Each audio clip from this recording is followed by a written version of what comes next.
have some more people joining us soon, but we can either keep talking or Faith, if you have questions, jump in. Yeah, I'm sure. I feel selfish. I'm like, oh, all this time. Yeah, I actually just had a question. Hopefully, it will be interesting. And I know it's very subjective, but I was curious if there are things that you would really love to see more of, or themes, things that you're not reading. I know you're reading so much. Maybe you're reading everything. Fran, why don't you go ahead? Hmm. Um, for us, I'd really like to see more real hard science fiction that really pays attention to the facts and works off of them creatively. It often when someone submits and they say this is a hard science fiction story, it isn't at all. So like, you know, they might mention the CERN reactor, and then the rest of it is just science fantasy. So I'd like to see more of that, and I'd like to see more what we call Eldritch, which is, it's not horror, but spooky, very liminal, eerie, ghostly type of story. Eldritch in the old sense of it. So I guess those are two of the things. And just in general, I guess just more really good dialogue. Instead of just, there's a lot of snarky things and loose dialogue and loose tones, but something that was a little more sharper and I guess more developed in terms of humor or serious, like intellectual debate in the dialogue. That's and once in a while some art submissions would be nice too. Okay, that's All right. for me. Walt?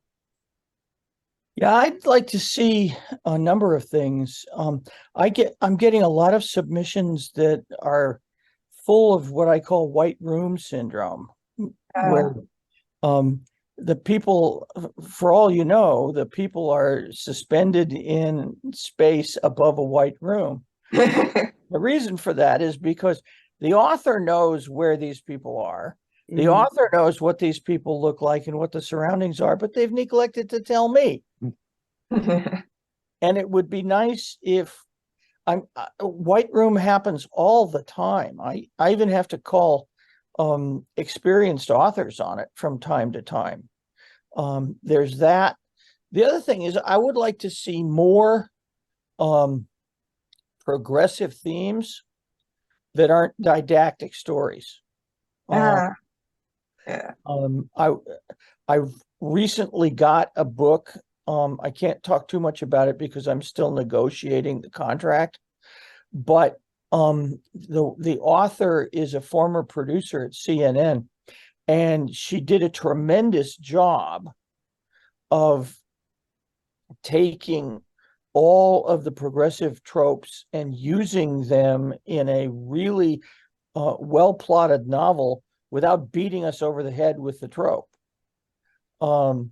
And I got another one from a guy by the name of Mark Roth Whitworth, who has written a bunch of stuff for small magazines, called Becoming Terran, and it's fantastic. He does a wonderful job of explaining what the politics are in the trillionaire class, and I thought that was really good. But I'd love to see more of that with less hammering home the points. Yeah. Okay. Kanika? I'm gonna echo some of what Fran and Walt have already said. I'd like to see more work that that raises difficult questions for me. That makes me rethink or challenge what I thought I already knew. And I would say this is especially true of work that is more politically charged or politically progressive.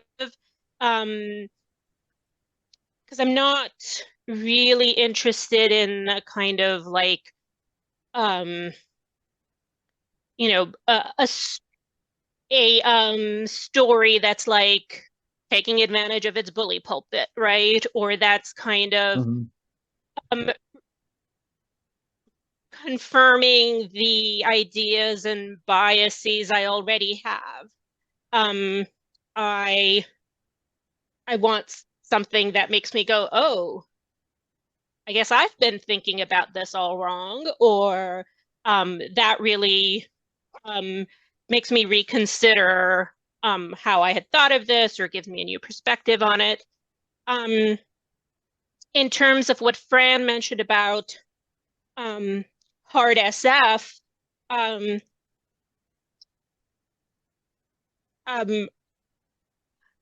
would say that for me, it isn't so much whether the work is grounded in or very much grounded in actual science and tech, but that it's engaging with science and tech in a really thoughtful way, and in a way that suggests the author has done some research and thinking about it. I see a lot of stories, for example, about AI or robots that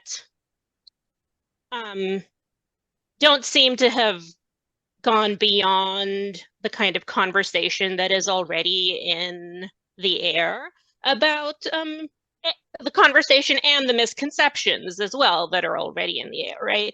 So I want to see something that, may not suggest that this person has a degree in computer science or works in tech, but that, the author has clearly thought this through, done their background research, etc.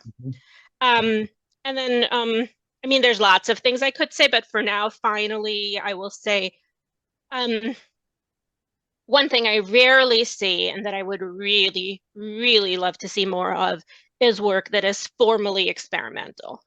That is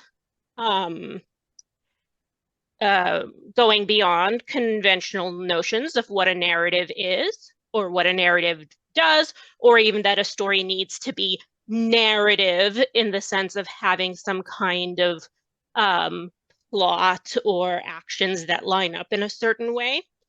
And, we do see, like, there are certain kinds of forms we see quite a lot of, like the recipe story, like the scientific paper story. We don't see that one as much, but there are certain forms that we do see a fair bit of, but I wouldn't really classify those as experimental, because they're sort of usually taking a form that we all know very well and, putting the story into that form, but they're not challenging the form itself in any way, the form that they're utilizing. And nor is the language taking advantage of this new form that they have adopted. So yes, that is something that I would really like to see a lot more of. Okay. For Metaphorosis, we're not actually open for submissions right now, but in general, I'd like to see more either epic fantasy or high fantasy, depending on what you want to call it. And it's tricky because, especially with epic fantasy, fitting that into a short story and not be Dungeons and Dragons is difficult sometimes. But it can be done, and I'd like to see more of that. It occurs to me, because of the slightly odd start that we have, that I haven't actually done introductions yet, so let's do that. So I'm Morris Allen. I'm the editor of Metaphorosis. Kanika, why don't you go next? I'm Kanika Agrawal. I'm fiction editor at khōréō magazine. And I also edit at 2 other publications that are not specifically speculative, though we are open to publishing and have published speculative work. And that's Fog Lifter and Conjunctions. Okay. Walt? I'm Walt Boys. I'm not actually a magazine editor at the moment, although I'm talking to my boss about starting one. I was editor of Eric Flint's Grantville Gazette for about 7 years, and co-editor of Ring of Fire Press. And now I am acquisitions editor for Novus Mundi Books. If your Latin is a little low, it's New Worlds. I've also done an enormous amount of nonfiction editing and publishing. So I wear 2 hats. I'm really interested in where we're going as a genre, or set of genres, actually, because we've kind of broken up into a set of genres. And I agree with you, Morris. I'd really like to see more high fantasy done well.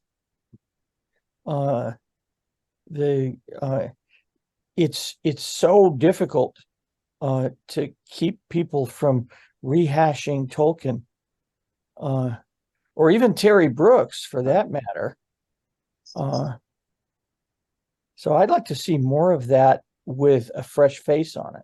Mm-hmm. Okay. Fran?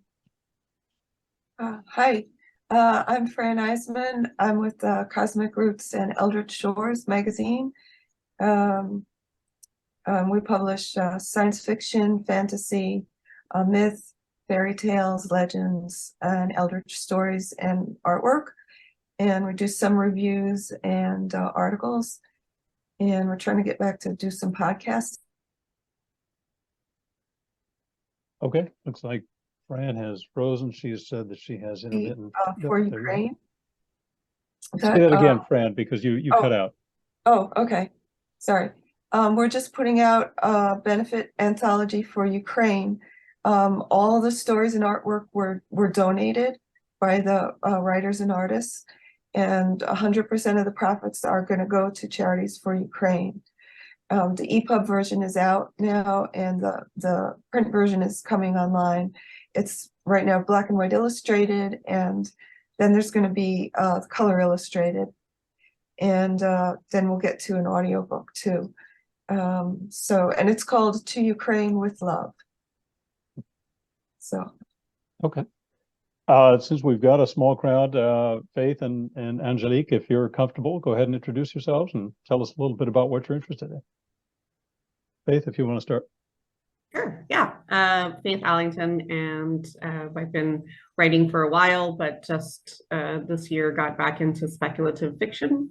So I've been trying to work a lot on short stories, and I've done a lot of poetry in the past. So now trying to build up that short story muscle while I work on editing yet another book that I am seeking to get out into the world. But yeah, having a lot of fun, and really excited about hearing from all of you.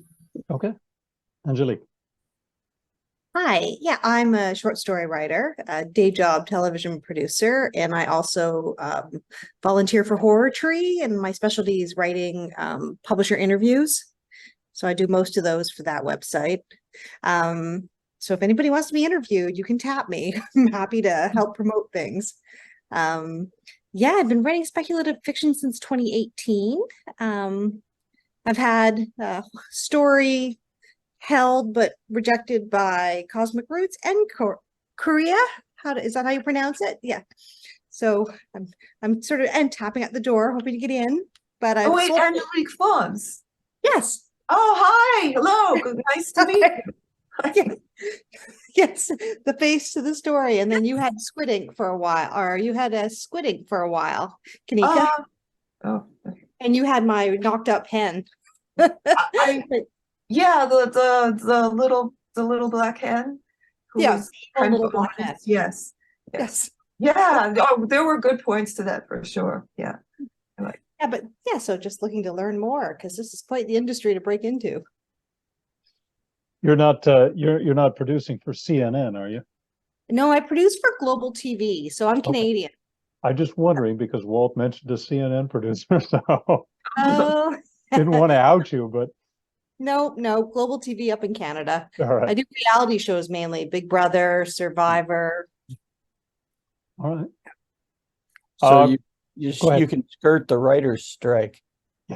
Oh, no, like we are in pain because I'm actually a promo producer. So I do the ads that push the shows. So I don't actually produce Big Brother. I produce the ads that say watch Big Brother on Global. So we have almost no new shows for the fall and it's killing us financially. So yeah, the writer's strike is pretty awful for us. Well, questions on speculative fiction where there isn't a writer's strike yet.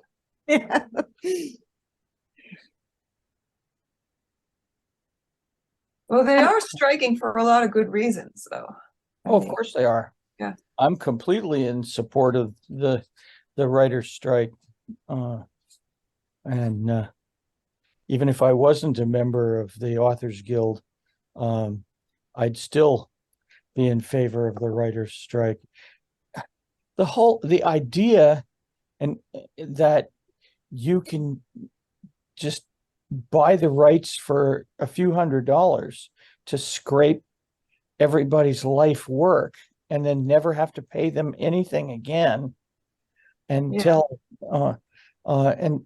your captive AI to write 2 novels in the style of this person.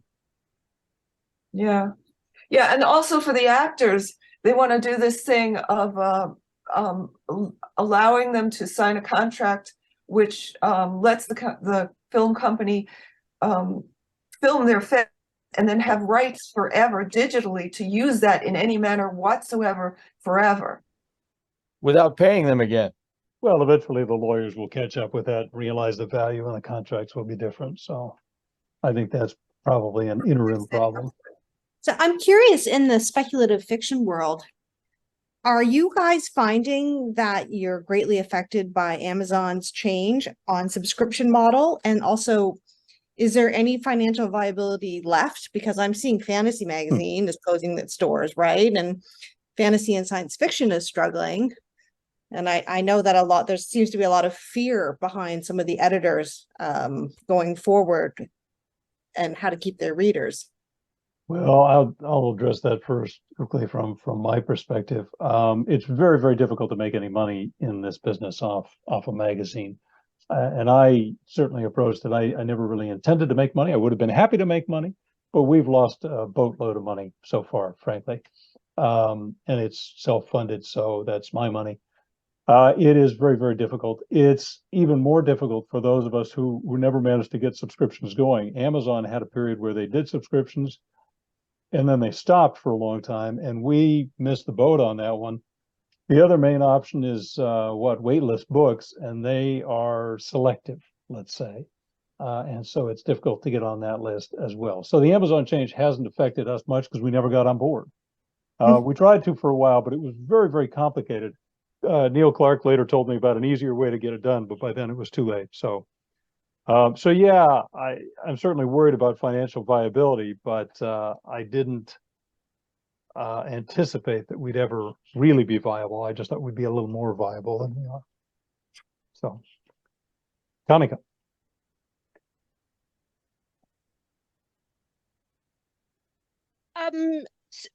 We are a volunteer-run publication, and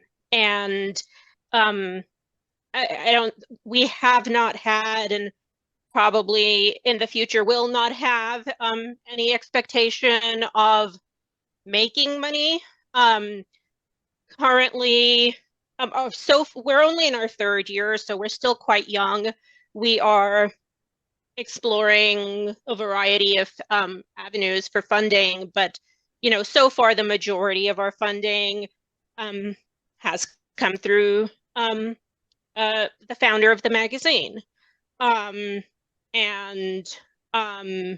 We've had a couple of Kickstarters that have been helpful, though we'd like to get away from that model. I think that the only reason we are able to publish and to pay our writers is because none of the staff gets paid. That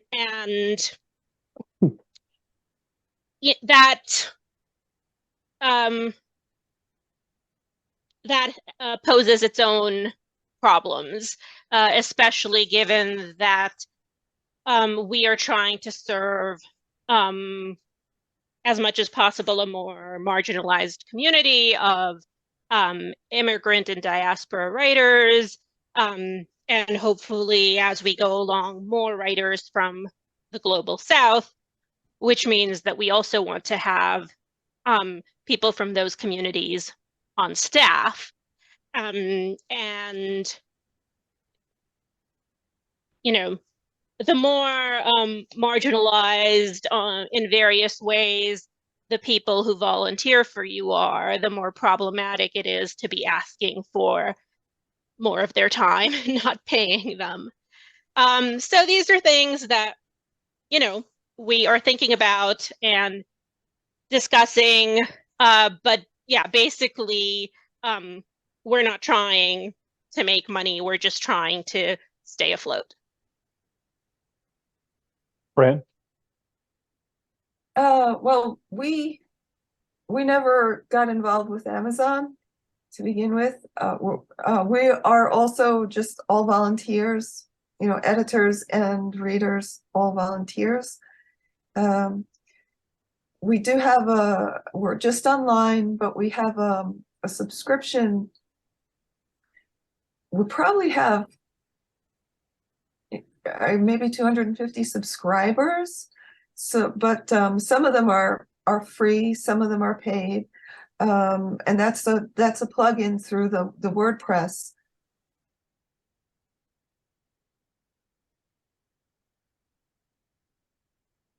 Fran, you've frozen again. I'm going to give it a few seconds. It's MemberPress that we use, and that's it. I mean, Amazon hasn't affected us at all. As much as possible, I've tried to avoid Amazon, except now with the book coming out, that's a major place people will go to buy their stuff. So for the sake of the book, we have to have it deal with them. But aside from that, they haven't had any effect on us. And there's other ways to get subscriptions. So. Walt? I don't think the subscription model that we used to use works anymore. It's very difficult to get daylight out there. Hey, buy my subscription, because there's so much out there. What I see is building a community rather than a group of subscribers. And that's way harder to do. It's more like gardening than it is harvesting.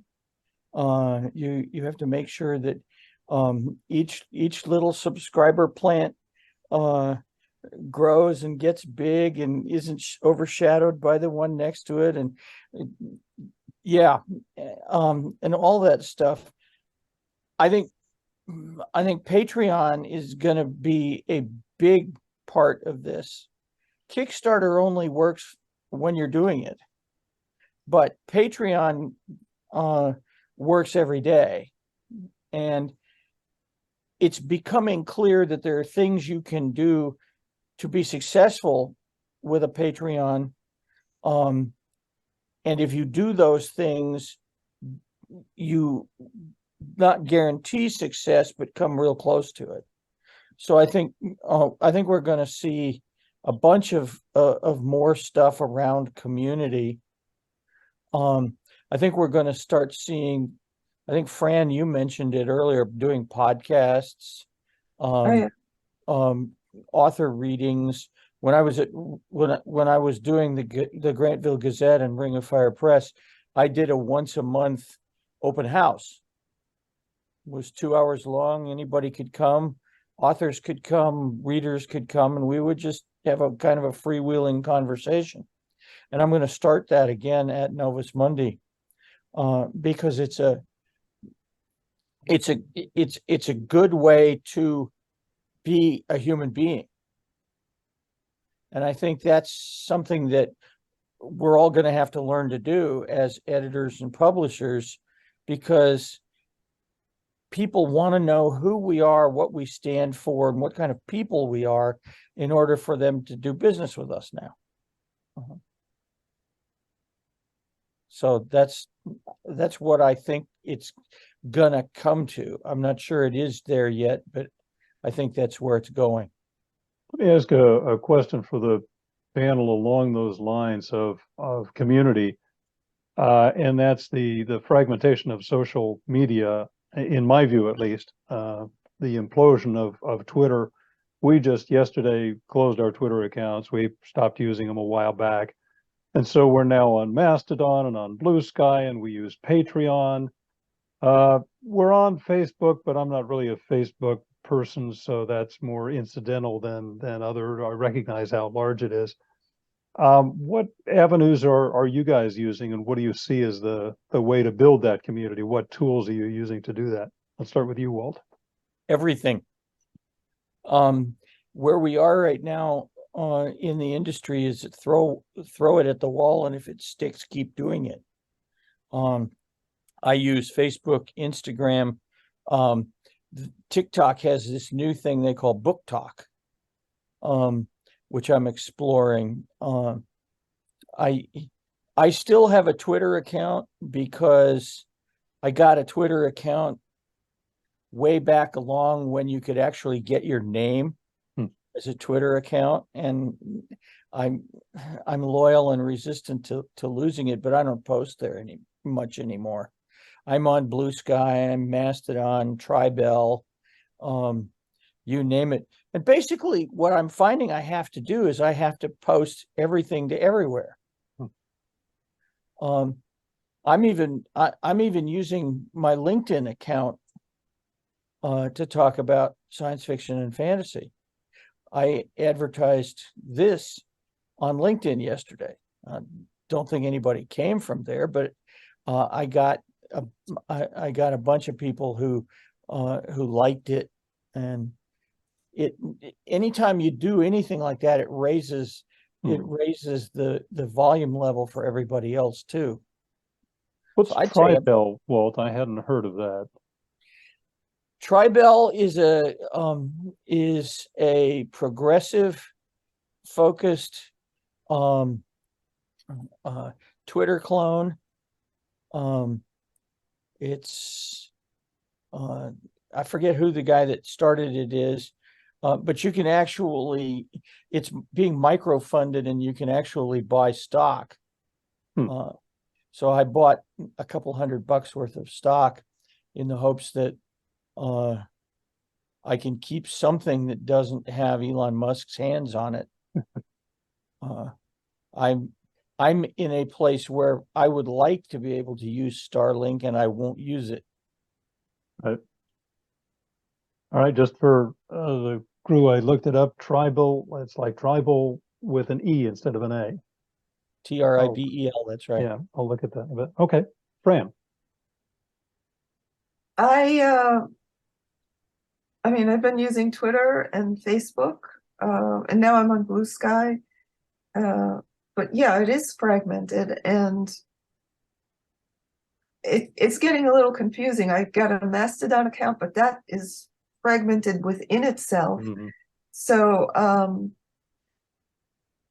Patreon is good. I think they used to be a little more, a little less company feeling to it. Now they've raised their percentage of the take by a good deal. They've more than doubled. how much they keep out of things. So I don't know where they're going to end up, but they do have a lot of features that I want to start using. So I think in the long run, Patreon may be part of things. I'm not good at advertising or getting the word out. That's part of the problem. I feel like it would be good for publishers to collectively pool resources and have somebody who actually likes to do that kind of stuff take care of it for everybody. Kanika, let's go to you, but I'm also curious for everybody and their experience with Patreon. The Patreon has these, I've forgotten what they call them, clubs or communities or something, and I've thought about forming one of those, but I haven't. And I wonder if anybody's done that or been involved in one. Anyway, Kanika. Yeah, because we are relatively young as a publication, we've sort of just gotten going as the social media landscape is changing so much. So I would say we haven't had, much of a presence on social media thus far, and we are thinking about how to find our community and engage more actively with them. As Walt said, I think our emphasis too is on thinking about community and engagement rather than thinking about, we create a product and people buy that product.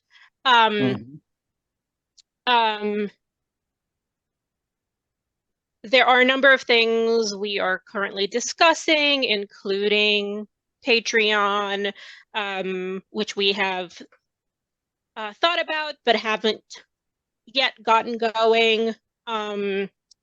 We are also thinking about directly offering things like workshops, reading groups, etc.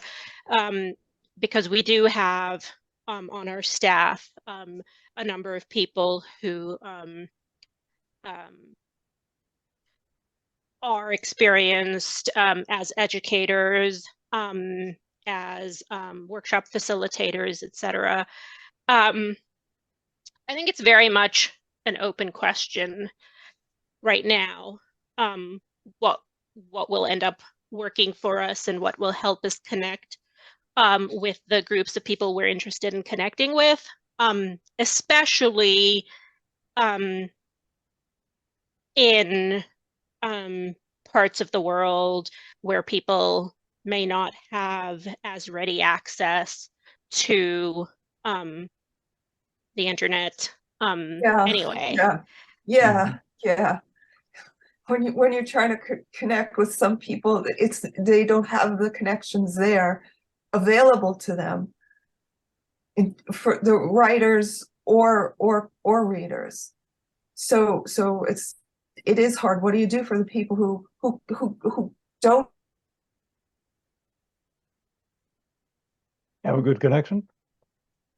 Right on cue. Well, Kanika, oh, go ahead, Fran. You're back. I don't know if what I said you got through, because We lost you right at how do you connect with the people who don't? yeah, with the people who don't have access to computers or internet. That's a whole other problem. And then that's getting into like, what do like solving the world's problems, which is a whole other question. Yeah, I mean, I know a lot of magazines already experience issues with getting payment to writers in certain parts of the world, depending on what is or is not available to them, or what kind of restrictions there might currently be, especially in places where there's political volatility. But because we are a magazine that publishes immigrant and diaspora writing, we are interested in global community or communities, and we want to be publishing and connecting with readers and writers around the world, and especially in parts of the world that where we don't get the opportunity to hear from readers and writers as much. So then you run into the problem it's of a challenge. time zones. Of what? Time zones. Oh, It's if you're trying to really run a global publication, you wind up with subscribers in Southern Africa, in Australia, in New Zealand, in India, and they're not going to get up at whatever it is to be here for an 8 o'clock Pacific time meeting, because it's in the middle of the night somewhere else. And that's been a problem. That's been a problem in general business for a long time. And it's going to affect us as we try to become more and more global as publications. Just to point out for those watching the recording, we do also sometimes do it at 5 p.m. Pacific, so it's not perfect, but there's something. yeah. Oh, the other thing with publishing some authors in political situations, they can't use their real names. There's all kinds of ways you have to protect identities. So that's a whole other thing. Oh, but I just wanted to mention back with Patreon. Patreon is really good, but as it says itself, they're not a discovery platform. So if you have a following elsewhere, like on YouTube, where you have a lot of followers, but you get like this tiny income per follower from YouTube, you bring them over to Patreon, and you get a reasonable benefit from their patronage. So that's the one thing about looking at Patreon. Starting something on there from scratch and building up followers from that doesn't work that well. If you bring in people from other places where you're already known, then Patreon has all the tools that help you develop further and help those people get more content and connect with you much more and much more closely. It's interesting. I hadn't thought of ahead, that. Walt. I hadn't thought of that quite that way, but that really is interesting, because everybody that I know who runs a successful Patreon has a set of followers from outside Patreon that they brought to Patreon, and then they started growing within Patreon. Yeah. If you can get some people to start with, and then it'll grow from there.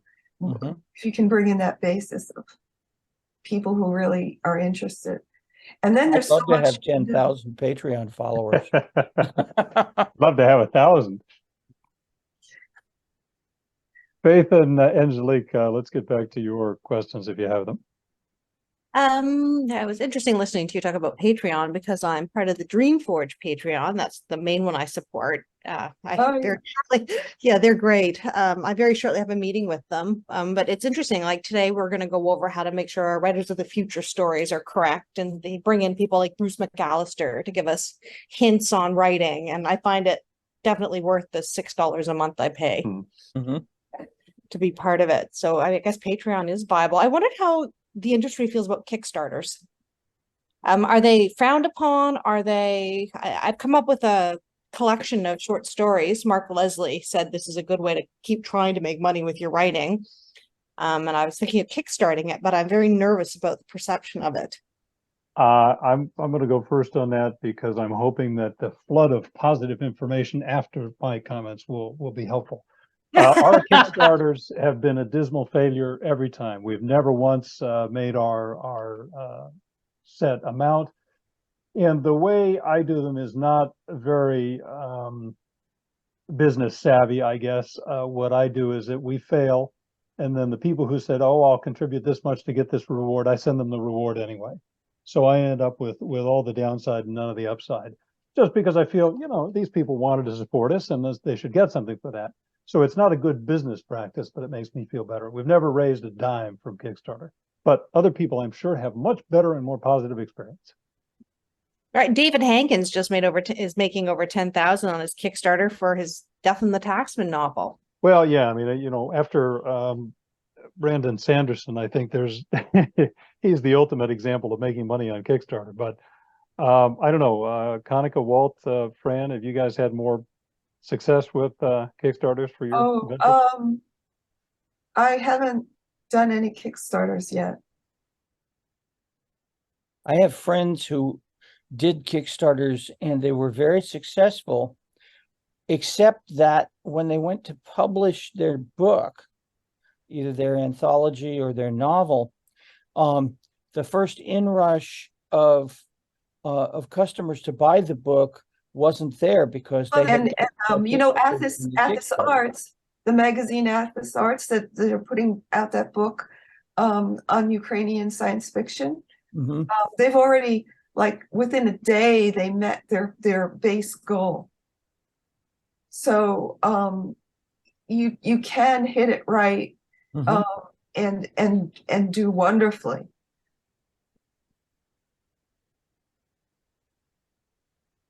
Kanika, it sounded like you thought about the benefits and drawbacks of Kickstarter as a funding mechanism. Do you want to? We have used it successfully. We did use it successfully in our first couple of years of publication.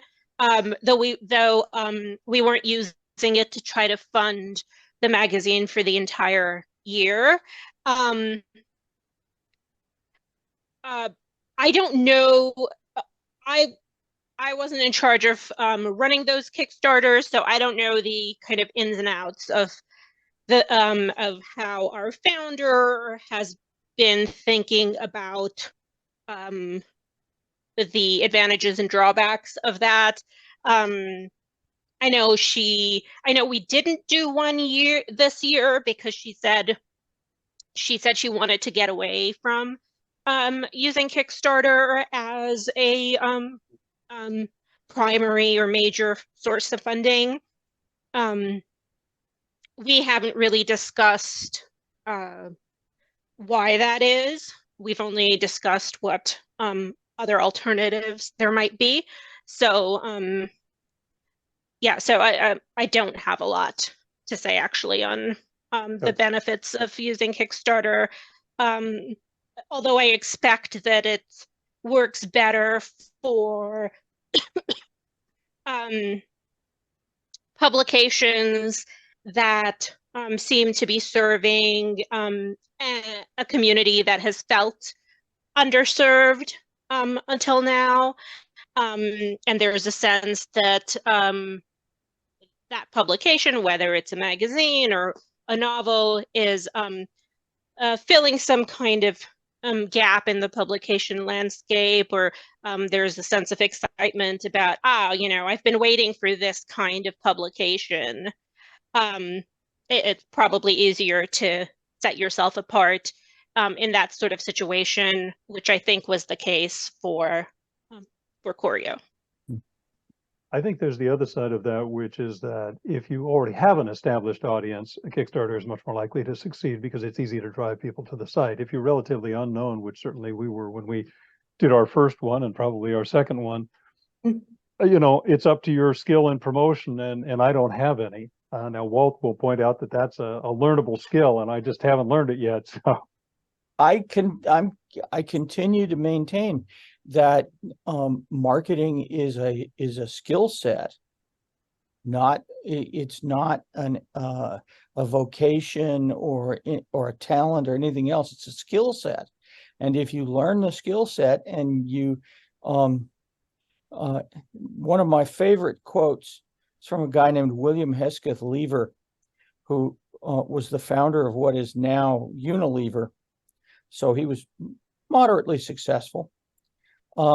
He said, the conduct of successful business consists in doing a few simple things, always doing them and never neglecting to do them.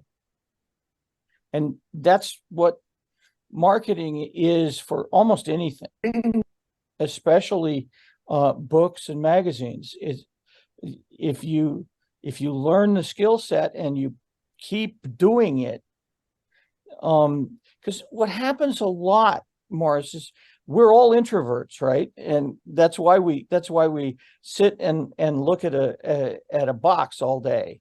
And I was a disc jockey for a while.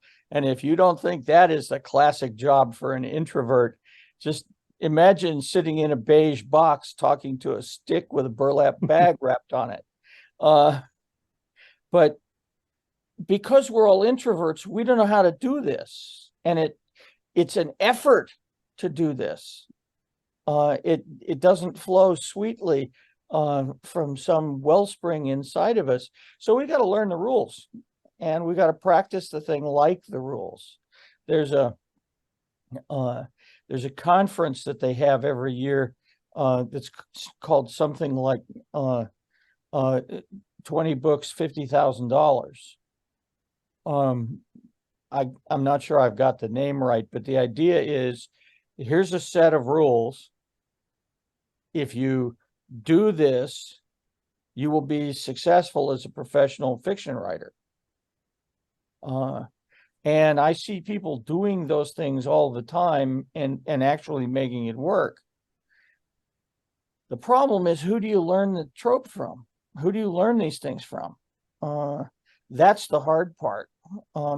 And there are, for every person who's out there selling you the way to do this, there are exactly the same number of snake oil salesmen. Hmm. It's 20 books to 50K with Mark Dawson. Yeah, that's the one. That's the one. I've heard very good things about it, and I know some people who are graduates of it, who really are doing what Dawson says you can do, and they're practicing it and it works. And I know more than one person who does it. It helps if you can write fast, if you don't need an awful lot of editing. Eric Flint could write 10,000 words of near perfect copy every day. Wow. Yeah, I mean, I just have to say, in terms of editing, almost all the stories that we accept still need a bunch of editing. Very few of them, very few don't. And there's just a couple that never needed anything. So I think that's a big thing. Maybe, I'm sorry if I'm getting off on a tangent, but for writers, more editing of your stories, edit and edit and edit more and more and more and more and more, and cut out a whole bunch of the words. Too many words, get one word for five. I think that's the major thing. If I can just say, like, some writers have great ideas, but they just can't write it well, or maybe they can, but they have to go over it many more times than they realize before they get it. They have to really forge it. Okay, sorry. No, you're right. That's a great hobby horse for an editor to ride around on. I completely agree with you. Spelling and grammar are not optional. If you want to communicate, you have to do it right. I have 3 authors right now who are non-native writers in English. One is a native German speaker, one is a native Czech speaker, and one is a native Spanish speaker. And they know that. And when they turn stuff in, it's incredibly clean in comparison to some of the manuscripts I've gotten from people who are English native speakers. You know, one of the things that I see most often, it bothered me enough that I even wrote a post specifically about it, is punctuation. And I've forgotten exactly the phrase that I tend to use, but there's one particular error that people make. And it's when addressing a character, if they say, give me that Jim, they don't put a comma before Jim. So it literally says, give me the Jim that you have over there, rather than Jim, give me the thing that you have. And I see Let's it eat all the grandma. time. What's that? Let's eat grandma. Yeah, exactly. I mean, there's kind of eat, shoots, and leaves kind of thing, but it's a pretty basic tenet of grammar. And I don't know, you know, they don't teach the kids that these days or what it is, but there's a lot of that and a lot of errors in punctuation of dialogue. People just don't seem to have a handle on that. And I agree that the English system of punctuating dialogue doesn't really make a lot of sense, but it's the system we have.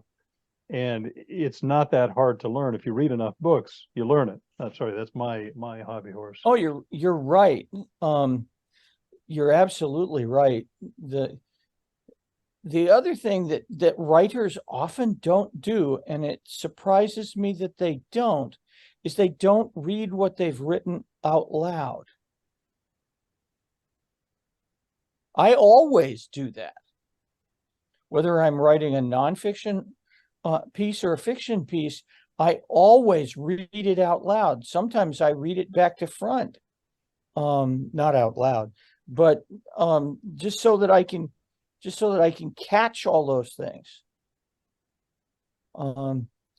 And I recommend very strongly, when I see somebody who has an otherwise good story but has dialogue problems, I recommend that they sit down and read it to somebody, because they'll hear the problems.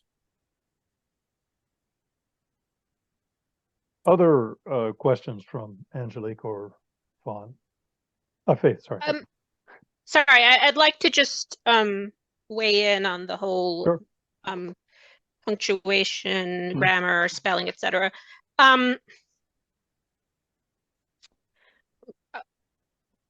I wouldn't say that we get a lot of work that has major problems in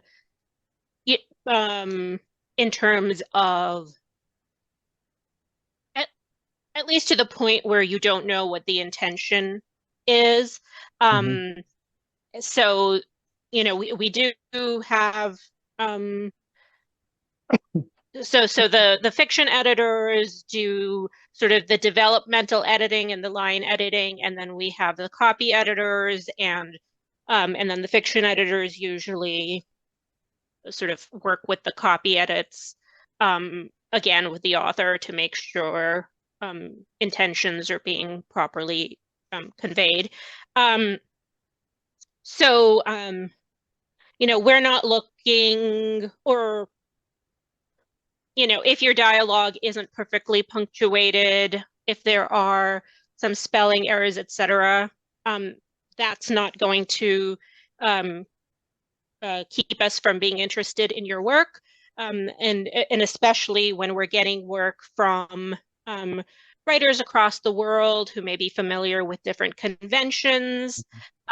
We also ask writers whether they have preferences in terms of what kind of, you know, whether they want to use American English conventions, British English conventions, some other set of conventions in publishing their work, instead of us just applying the same conventions to all the work. That said, I think that if the errors are on an order where they're making it difficult to understand the work or engage with the work, then there are probably other things going on with the work as well that that anyway would reduce our interest in it, in terms of how well the writer has really thought through the story, how long the writer has taken with this work. There are some things that you would just pick up on even if you read your story through a second time. And sometimes it feels obvious. Maybe it's not really the case, but sometimes it does seem like I'm not sure this writer even reread their story once after writing it before they sent it I've in, seen those, right? yeah. So, and again, I'll say we don't get a ton of work like that. And I'm sure some magazines that get a lot more, that get submissions in the thousands rather than in the hundreds in every open period, or maybe seeing more of that kind of work. So yeah, so I will say that I sort of have a similar attitude towards punctuation, spelling, grammar that I have with like students when I teach writing, which is, am I still mostly understanding what you're trying to say? And is it, can I still engage with the story or with the essay or whatever piece of writing it is in spite of those errors?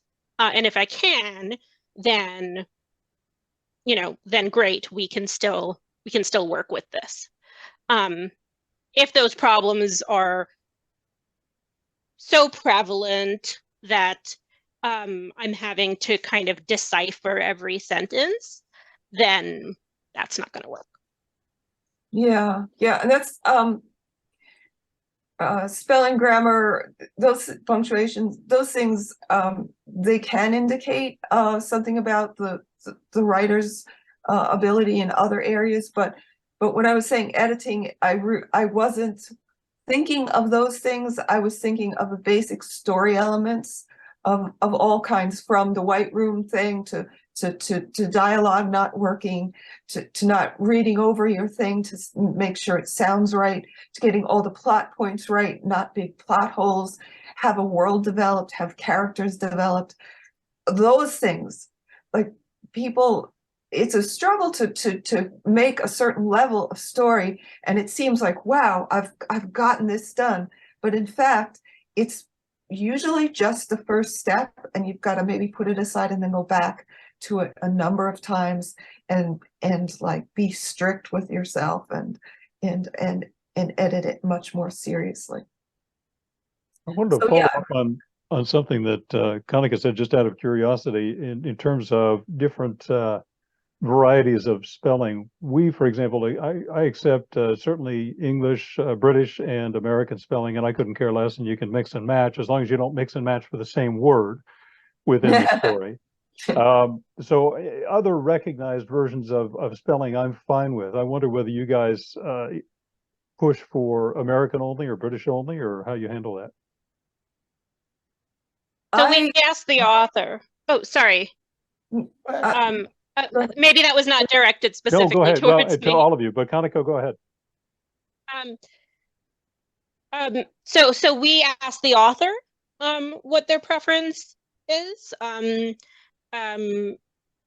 If they want to use conventions that are less familiar to us, then that may require more back and forth, because there are so many world Englishes now, but mostly we find that people are using either American English or British English conventions, and so whatever the author wants to use, we're happy to go with that. We do want that to be consistent throughout the story. So like if we're using British spelling, then we want it all in British spelling, unless there's some reason the story itself has that variation in Englishes.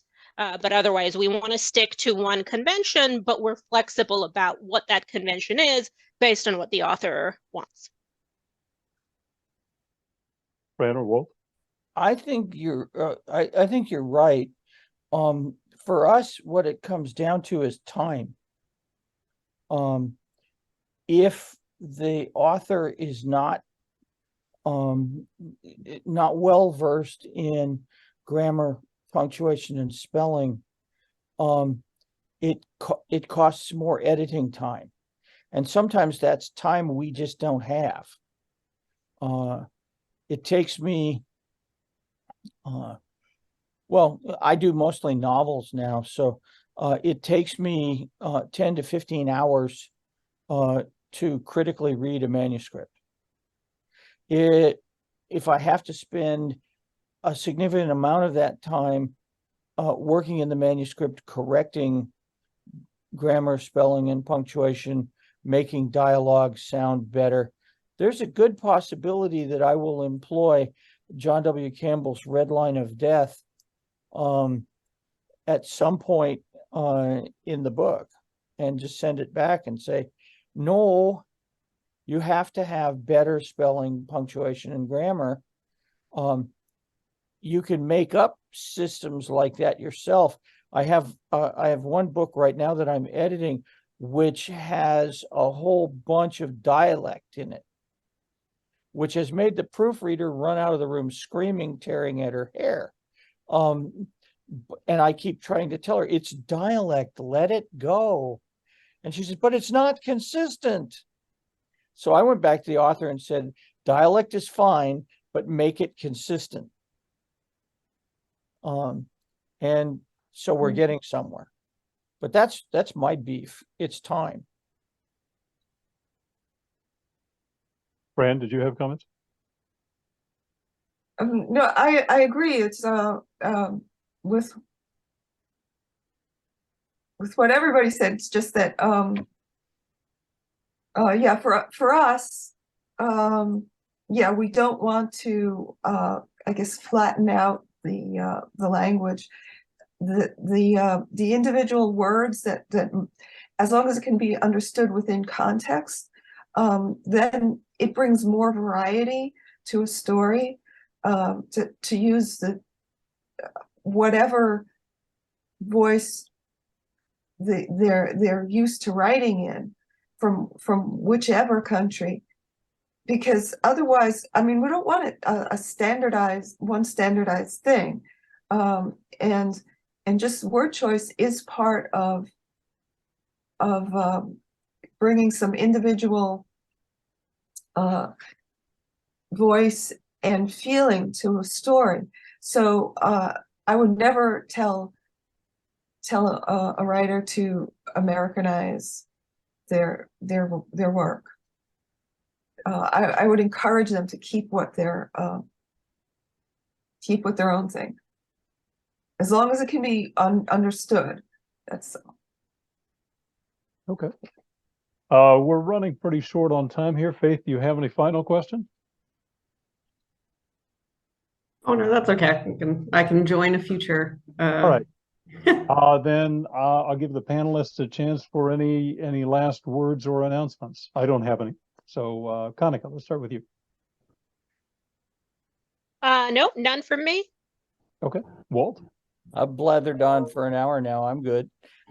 All right, Fran, another chance to plug your anthology. yes, okay.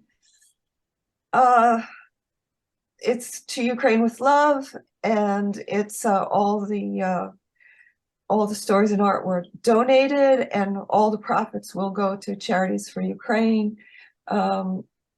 So yeah, right now the EPUB is out. The print will come out soon, within weeks. It should be available, and then we'll do a color version and audiobook. So like, yeah, I encourage people to buy it. What can I say? Sold one. I'm going to go do that right now. Perfect. And I have to. I'm sorry, but I have to run. No, that's all right. We're finishing up, and the video will be up shortly on YouTube. Thanks, everybody. Thank you. So much. Thank you. Thanks, Bye. everybody.